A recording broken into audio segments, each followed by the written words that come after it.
Hello students, welcome to Yachna Science classes. How are you all? I hope you all are fine. As you all know, we are doing the chapter number 8, Human Health and Diseases. Today is the last class for this chapter. Today we will complete the chapter. Last topic is left, that is drug addiction. कि drugs जो होती हैं कैसे लोग उसको लेना शुरू करते हैं, क्या उसके रीजंस हैं और क्या उनके इफ़ेक्ट्स हैं, क्या ड्रग एडिक्शन होती है, क्यों एडिक्ट हो जाते हैं. ठीक है, तो एडिक्शन में अगर हम ड्रग एडिक्शन की बात करें तो सबसे ज़्यादा इंटरेस्ट एडोलिसेंस पीरियड का होता है. Adolescence and drug abuse means जो एडोलिसेंस पीरियड होता है उस टाइम पर जो यूथ होते हैं, यंगस्टर होते हैं, उनको बड़ी इंटरेस्ट होती है किसके अंदर, ड्रग्स के अंदर, कि हमें भी देखना चाहिए कि ड्रग्स कैसे होती हैं. तो first of all you should know adolescence क्या होता है. It is a period during which an individual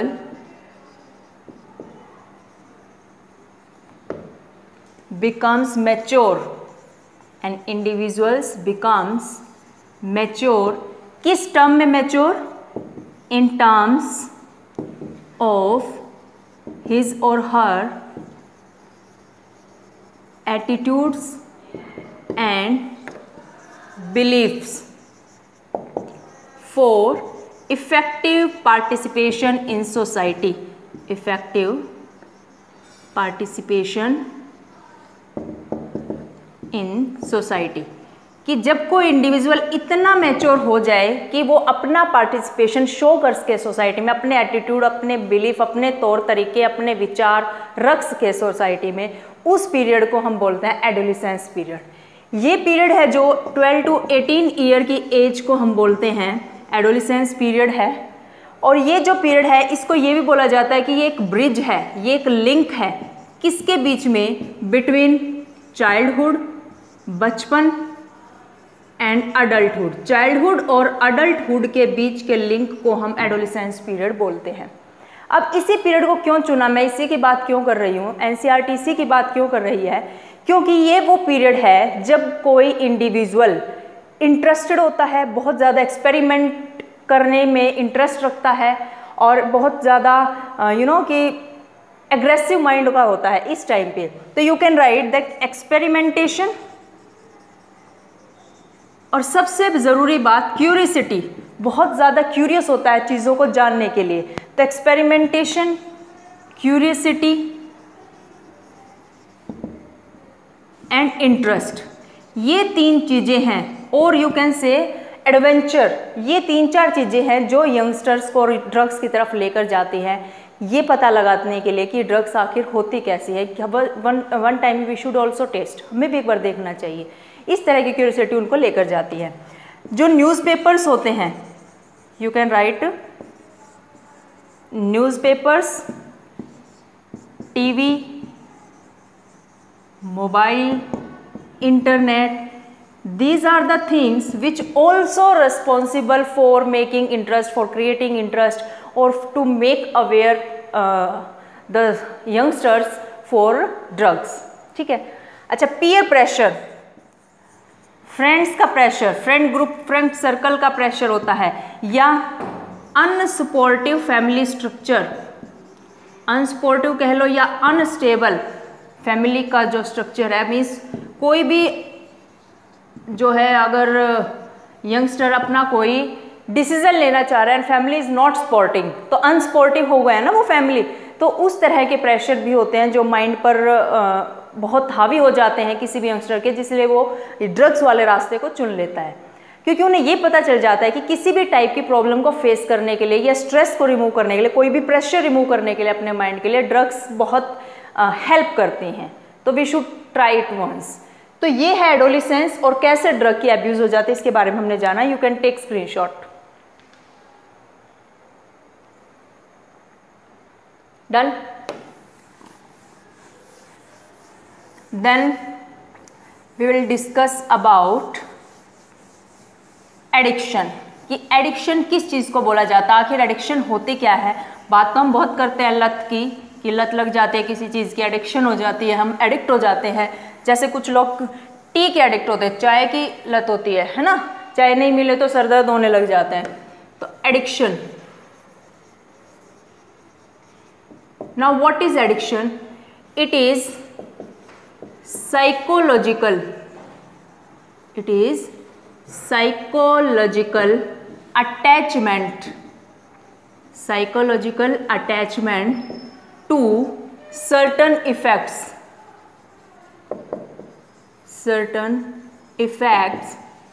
such as euphoria and temporary feeling of wellbeing. Means क्या बताया है ये एक तरह की अटैचमेंट होते हैं, साइकोलॉजिकल एक अटैचमेंट होते हैं कुछ इफेक्ट्स में। जैसे यूफोरिया, यूफोरिया का मीनिंग क्या था, हमने कल भी बात की थी, इंक्रीज हैप्पीनेस, बहुत ज़्यादा खुशी। ये एक तरह की साइकोलॉजिकल अटैचमेंट होते हैं कुछ इफेक्ट्स के लिए कि यूफोरिया और बहुत ज़्यादा खुशी हो जाते हैं। मीन्स उनको ये फील होता है कि अगर हम ड्रग्स ले लेते हैं तो हमें यूफोरिया होता है, बहुत खुश हो जाते हैं हम, और एक टेम्परेरी फीलिंग आने लग जाते हैं कि हम वेलबींग, हम बहुत ठीक हो गए हैं। ठीक है, तो कुछ लोगों को ये मानना होता है जो ड्रग के एडिक्ट होने लग जाते हैं, थोड़े थोड़े ड्रग्स लेने लग जाते हैं, फिर उनको एडिक्शन हो जाती है कि अगर हमें ड्रग्स मिल जाए ना बहुत अच्छा फील करते हैं, सारी तरह की प्रॉब्लम, सब टेंशन वरी सब खत्म हो जाता है। ये होती है एडिक्शन। ठीक है, and I told you last time also that receptors present होते हैं हमारी बॉडी में, रिसेप्टर्स होते हैं, स्पेसिफिकली माइंड के अंदर रिसेप्टर्स होते हैं जो ड्रग्स को रिसीव करते हैं, और रिसेप्टर्स की एक टॉलरेंस पावर इंक्रीज हो जाती है। क्या होता है, रिसेप्टर्स की टॉलरेंस पावर इंक्रीज हो जाती है। इससे क्या होता है कि रिसेप्टर हाई डोज को ही रिस्पॉन्स करते हैं, क्योंकि लाइट डोज उनको मिलते हैं तो वो रिस्पॉन्स ही नहीं करते, वो इफेक्ट ही नहीं पड़ता बॉडी को। तो रिसेप्टर हाई डोज को रिस्पॉन्स करते हैं कि जब हाई डोज मिलती है तभी उनको वेल बीइंग की फीलिंग आती है, तभी वो अपने आप को अच्छा महसूस करते हैं। ठीक है, कब, जब एडिक्शन हो जाती है। नेक्स्ट थिंग आती है कि अगर उनको ड्रग्स नहीं मिलती है, जिनको ड्रग एडिक्शन हो गई है, और अगर उनको बाई चांस ड्रग्स ना मिले तो कैसी फीलिंग आती है उनको एंग्जाइटी होने लग जाती है, शेकीनेस होता है, मीन्स बॉडी को चक्कर से आने लग जाएंगे, ऐसे फीलिंग आएगी, है ना, नोजिया हो जाता है, फीलिंग ऑफ वोमिटिंग, जैसे वोमिटिंग होने को है, स्वेटिंग, ये इस तरह के सिम्टम्स दिखाई देने लग जाते हैं अगर किसी को ड्रग्स ना मिले और बाई चांस वो ड्रग एडिक्ट है और उसको ड्रग्स ना मिले, इस तरह की उनको फीलिंग होने लग जाती है। क्लियर। अब हम बात करेंगे इफेक्ट्स ऑफ ड्रग्स, कि ड्रग्स के इफेक्ट क्या होते हैं, ड्रग एब्यूज के क्या इफेक्ट होते हैं, ड्रग एडिक्शन के क्या इफेक्ट होते हैं, किसी भी बॉडी पे ऊपर किस किस तरह के इफेक्ट होते हैं, वो उनकी बात करने वाले हैं।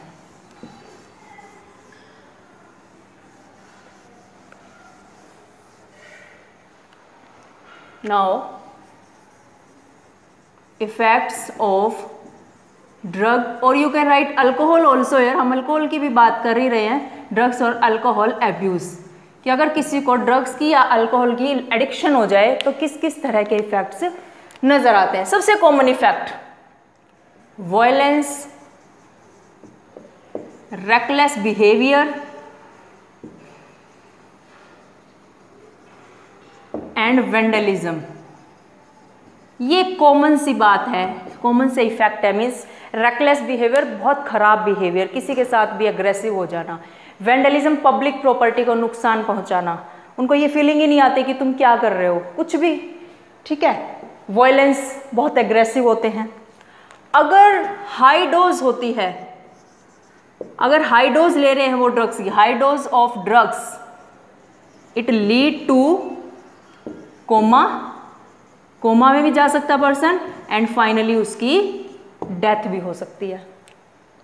ठीक है, जब तक लाइट डोज चल रही है जब तक तो ये काम होंगे, हाई डोज होते ही इस तरह की प्रॉब्लम आने लग जाती है। और क्या प्रॉब्लम आ सकती है, damage to nervous system, nervous system damage हो जाता है, ऑल्सो लीवर डैमेज हो जाता है, इस डिजीज को बोलते हैं सिरहोसिस, लीवर डैमेज होने की डिजीज का नाम है सिरहोसिस।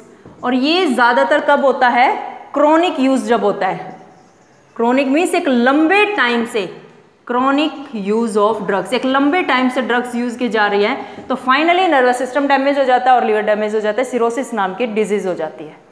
क्लियर। अगर कोई ड्रग्स इंट्रावीनसली ले रहा है, intravenously drugs, intravenously means, intra means inside veins, नसों में इंजेक्शन लगा रहा है वो ड्रग्स के, इंजेक्ट किया जा रहा है ड्रग को बॉडी में, तो क्या हो सकता है, इस तरह की डिजीज हो सकता है जैसे AIDS, hepatitis B means STDs होने के चांस है, सेक्सुअली ट्रांसमिटेड डिजीज होने के चांस है, क्योंकि वो जो निडल यूज की जा रही है मे भी किसी और पर्सन ने यूज की हो जिसको ये डिजीज रही हो, तो इस तरह की डिजीज भी उसको हो सकती है। अब आते हैं warning sign, warning signs, warning sign किस चीज के, ऑफ ड्रग एब्यूज, कि अगर किसी को ड्रग की एडिक्शन हो गई है, उसको लत लग गई, आदत पड़ गई है, तो हमें किन साइन से अंदाजा लगेगा, क्या ऐसे उसके अंदर चेंजेस हमें नजर आएंगे जिससे पता लगे कि उसको ड्रग्स की हैबिट हो चुकी है। सबसे कॉमन थिंग, हम बात कर रहे हैं ना एडोलेसेंस एज की, तो अनएक्सप्लेन्ड एब्सेंस फ्रॉम स्कूल और कॉलेज, बिना बात के कॉलेज या स्कूल से एब्सेंट रहने लग जाएंगे बिना किसी एक्सप्लेनेशन के, ठीक है। Lack of interest in hobbies, जो उनकी हॉबी रही हैं उन हॉबीज में भी उनका इंटरेस्ट खत्म हो जाएगा, क्योंकि ध्यान तो सिर्फ और सिर्फ ड्रग्स में जाएगा ना, और नर्वस सिस्टम भी डैमेज होने लग रहा है, उनके ऊपर कंट्रोल ड्रग का हो रहा है, खुद का तो कंट्रोल है नहीं, ड्रग्स उसके ऊपर कंट्रोल कर रहे हैं तो कुछ भी करेंगे, ठीक है। Lack of interest in hobbies, also lack of interest in personal hygiene, खुद की ही साफ सफाई रखना बंद कर देंगे वो, ध्यान सिर्फ और सिर्फ किस पे रहेगा, ड्रग्स पे। डिप्रेशन में चले जाते हैं वो लोग, डिप्रेशन, फैटिग, थकावट रहती है, टायर्डनेस रहती है, गिरे पड़े रहेंगे, हैं, डिप्रेशन, फैटिग, और एग्रेसिवनेस हो जाती है, दे बिकम एग्रेसिव। आइसोलेशन, अकेला रहना पसंद करते हैं, है ना। Drop in performance, drop in performance means academic performance की बात की जा रही है कि बहुत अच्छा कोई प्लेयर था, उसकी परफॉर्मेंस खराब हो जाती है, बहुत अच्छा कोई फर्स्ट रैंक गेन करने वाला स्टूडेंट था तो उसका रैंक गिरने लग जाता है, तो इस तरह की परफॉर्मेंस डाउन होनी शुरू हो जाती है। और भी बहुत सारे ये भी लिख सकते हो कि चेंज इन स्लीपिंग और ईटिंग हैबिट्स, खाने का, सोने का कोई टाइम टेबल नहीं होगा, उनकी सारी हैबिट्स सब चेंजेस होने लग जाएंगी due to drug abuse. Is it clear? अब हम कुछ अलग अलग इफेक्ट्स की बात करेंगे कि मेल के अंदर क्या इफेक्ट्स होते हैं ड्रग एब्यूज के, फीमेल के अंदर क्या इफेक्ट्स होते हैं ड्रग एब्यूज के, ठीक है। You can take screenshot.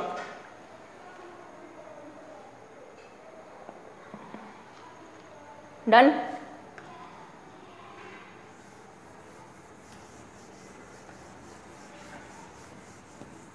Mail अगर कोई ड्रग ले रहा है उसकी बॉडी पर क्या इफेक्ट डालती है ड्रग, क्या साइड इफेक्ट्स होते हैं उनकी बॉडी में, और अगर फीमेल ड्रग्स ले रही है तो उसकी बॉडी में क्या इफेक्ट्स होते हैं, इन चीज़ों को हम बात करेंगे अभी।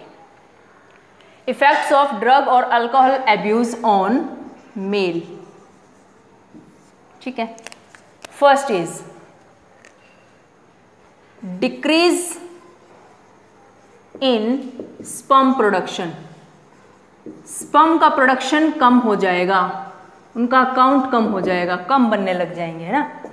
Decrease in size of testis, testis का साइज डिक्रीज होने लग जाता है। Enlargement of breasts, clear. Aggressiveness, बहुत ज़्यादा एग्रेसिव होंगे, ठीक है। और लिख सकते हो मूड स्विंग्स, मूड में चेंजेस जल्दी जल्दी आने लग जाएंगे, डिप्रेशन होगा, इस तरह के चेंजेस आ जाते हैं in case of males. Now effects of drug abuse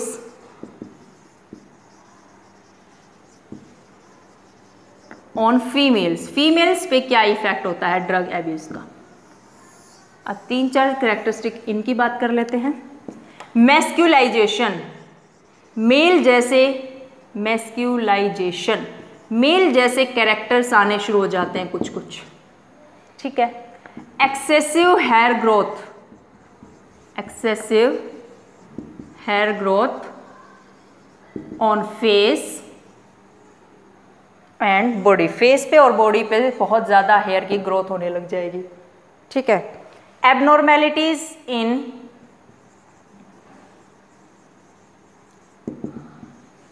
menstrual cycle, irregularity हो जाएंगे मेंस्ट्रुअल साइकिल, एबनॉर्मल उनके अंदर चीज़ें होने लग जाएंगी, इस तरह के चेंजेस। और मूड स्विंग्स, ये तो कॉमन ही है, मूड स्विंग्स हो गई है ना, डिप्रेशन होगा, लाइक दिस।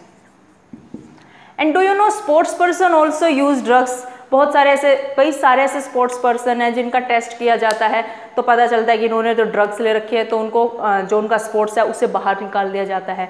तो जो स्पोर्ट्स पर्सन होते हैं वो किस तरह की ड्रग्स लेते हैं? जो स्पोर्ट्स पर्सन होते हैं,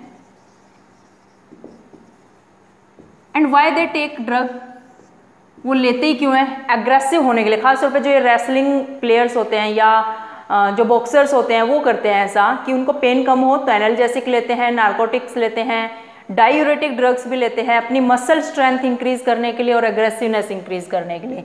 like they take narcotic, also they use analgesic, analgesic किस लिए? एग्रेसिवनेस के लिए, है ना, और मसल स्ट्रेंथ इंक्रीज करने के लिए। They also take drugs. Done, you can take screenshot. Okay, now last topic of the chapter is prevention and control of drugs abuse. किस तरह से हम प्रिवेंट कर सकते हैं और किस तरह से कंट्रोल कर सकते हैं, because you know very well that it is very famous English saying prevention is better than cure। इलाज बहुत मुश्किल है, नामुमकिन नहीं है ड्रग्स एडिक्शन लत छुड़वाने का, बट उससे बेटर है प्रिवेंशन की जाए, कंट्रोल किया जाए, क्योंकि it will be very difficult to cure the you know that जिसको ये ड्रग एडिक्शन की डिजीज हो गई, डिजीज ही बोलेंगे इसको। सो prevention and control of drug abuse।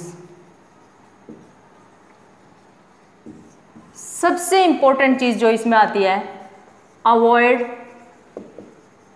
Undue peer pressure. बिना मतलब का प्रेशर नहीं डाला जाए।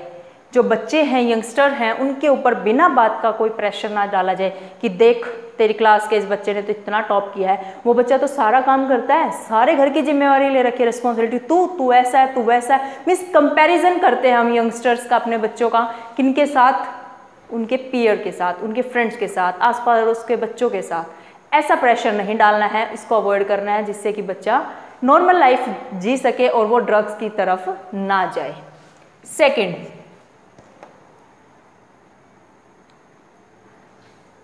seeking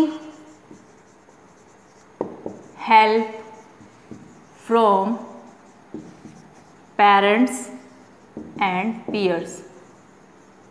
अगर बाई चांस किसी को ड्रग एडिक्शन की हैबिट हो गई, वो ड्रग्स लेना शुरू कर देता है, तो उसके पेरेंट्स को बताया जाए, और जो उनके पीयर हैं, उनके फ्रेंड हैं, उनको भी अगर बाई चांस किसी कोई ड्रग लेते दिखाई दे जाए तो उनके फ्रेंड्स की हेल्प ली जाए कि भाई तुम्हारा फ्रेंड है, तुम्हारे साथ का है, तुम उसको समझा सकते हो, अच्छी काउंसलिंग कर सकते हो, ठीक है। तो इस तरह का भी किया जा सकता है।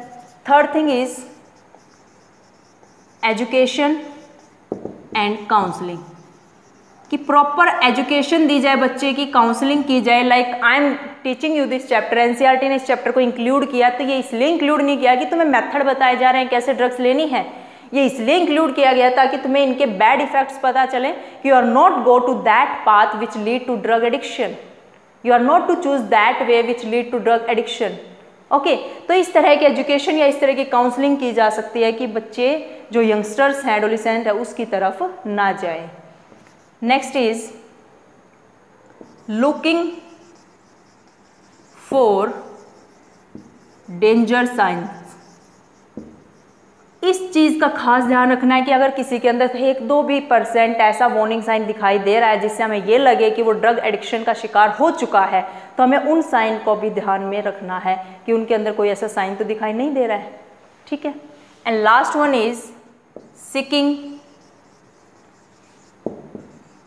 Medical and professional help. By chance कुछ ऐसा नज़र भी आ जाए, ऐसे साइन दिख भी जाएं, तो हमें मेडिकल हेल्प लेनी है, प्रोफेशनल जो एक्सपर्ट्स हैं उनकी हेल्प लेनी है, ताकि उस पर्सन को ड्रग एडिक्शन से बचाया जा सके, उसकी ये एडिक्शन है जो उसको रिमूव किया जा सके। Clear? So chapter is completed. I hope all the things are clear. Read it from NCERT, also make notes from my video, and if you like it, अगर तुम्हें मेरा वे ऑफ टीचिंग अच्छा लगा, समझ आया, then like the video, please share it so that जिन बच्चों को ज़रूरत है उन तक भी मेरी वीडियो पहुंच जाए। Please subscribe my channel also. Thank you everybody.